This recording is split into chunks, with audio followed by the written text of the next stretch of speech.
महायुद्ध को लेकर अमेरिकी राष्ट्रपति का बड़ा बयान भी सामने आ गया है। जरूरी हुआ तो ईरान में भेजेंगे जमीनी सैनिक, ये ट्रंप की ओर से एक बार फिर से बात को दोहराया गया। उन्होंने कहा कि अगर जरूरी हुआ तो ईरान में जमीनी सैनिक भेजने पर ट्रंप विचार कर रहे हैं। यूरेनियम को जब्त करने का अभियान अभी चल रहा है, अभी नहीं है, ये ट्रंप ने कहा है। फिलहाल जारी जंग पर है हमारा फोकस।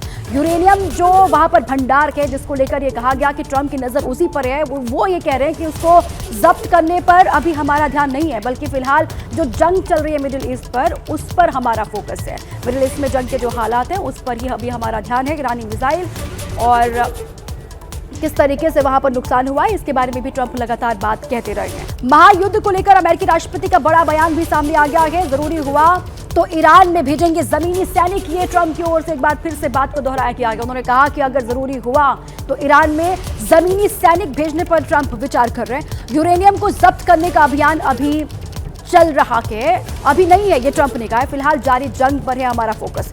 यूरेनियम जो वहां पर भंडार है, जिसको लेकर ये कहा गया कि ट्रंप की नजर उसी पर है, वो ये कह रहे हैं कि उसको जब्त करने पर अभी हमारा ध्यान नहीं है, बल्कि फिलहाल जो जंग चल रही है मिडिल ईस्ट पर, उस पर हमारा फोकस है। मिडिल ईस्ट में जंग के जो हालात हैं उस पर ही अभी हमारा ध्यान है। ईरानी मिसाइल और किस तरीके से वहां पर नुकसान हुआ है, इसके बारे में भी ट्रंप लगातार बात कहते रहे हैं।